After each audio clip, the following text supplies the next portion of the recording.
Okay, part two of my least favorite horror remakes. Sorry about the first one.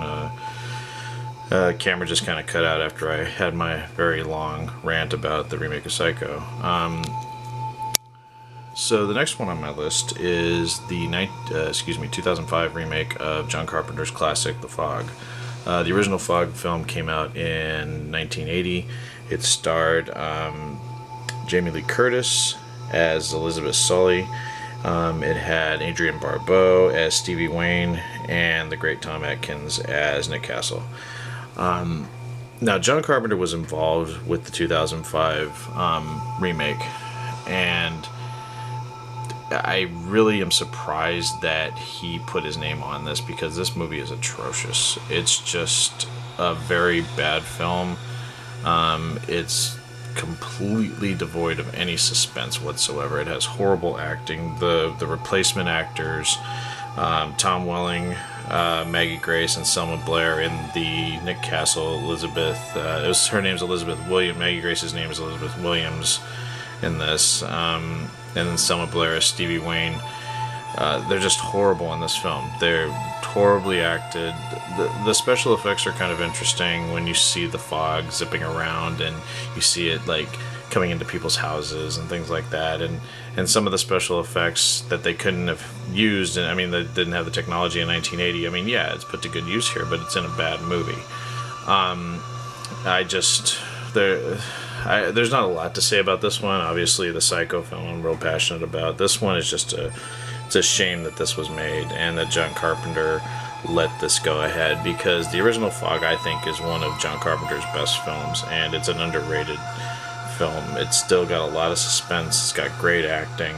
I just don't understand what the purpose was for doing this remake when it's just like bad writing, bad acting. It's got okay special effects, but no suspense.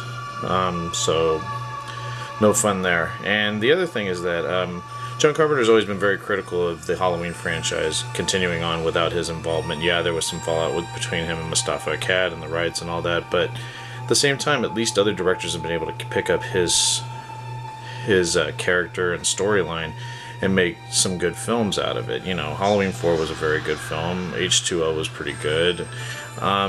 It's like, for a guy that is critical of people taking on the franchise and doing other things with it, for him to put his mark on this bad film is just, I respect John Carpenter 100%, but this is a very bad film, and not a big fan of it. Next one on my list is The Stepfather. Now, the original Stepfather came out in the mid-'80s. It starred Terry O'Quinn. Basically, people know the story. It's about a man who he changes his identity, works his way into into widows' homes, and when things don't work out, in terms of the relationship, or his cover's blown, or his past starts to creep up on him, he ends up killing his family and moving on to another family. So he just keeps going on and on like this. Now, the original Stepfather film was rated R. Very great, awesome performance by Terry O'Quinn. Very menacing, evil performance. The remake, of course, they did a PG-13 film. And Dylan Walsh, just not a huge fan of him in this. I'm not very familiar with his work on Nip Tuck, but there just wasn't that menace that O'Quinn brought to the role. And to PG-13, it just sort of, it just made it kind of a lackluster. It seemed like a TV movie. There was just nothing special about this film. And it was another one that just didn't need to be remade, in my opinion. So it's another one where I'm just like, saw it once, never need to see it again. Not a big fan. Next one on my list is the remake of The Omen, which came out in 2006.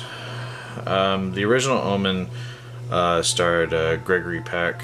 Had some really good tension in it. Not my favorite film of all time. I'm glad I saw it, and I'm not a big fan. The Exorcist is good, but I've never been a real big fan of the devil possession kind of movies.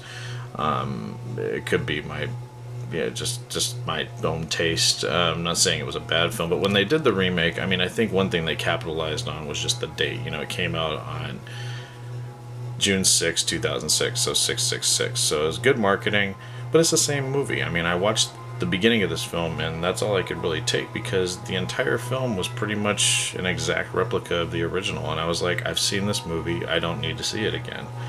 So, just again, unoriginal. Like, why even take the time to remake it? Just re-release the original in theaters and tell people, they should check it out. I mean, just kind of a waste of time, in my opinion.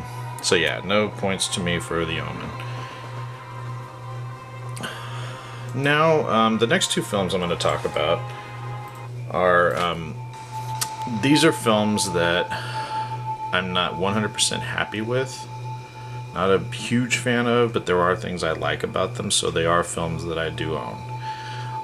The first one I'm going to talk about is A Nightmare on Elm Street, which was remade last year. It was remade by Platinum Dunes, who have done some films that I have been very happy with. The Friday the 13th, Texas Chainsaw Massacre, Amityville horror films. This one was tough for me, and I'm in the same ball in terms of my feelings about the remake. I'm in kind of the same frame of mind I was when they said they were going to remake Psycho. Now, what the difference between Halloween and Friday the 13th for me is that Jason and Michael Myers wear masks. Yes, there are good actors that have played both characters over the years, decades, but most of the acting is method acting, and that's not easy to do, but it's more difficult, I feel like, than trying to replace an actor who brings a character to life like Robert Englund did with Freddy Krueger in the original Nightmare on Elm Street films.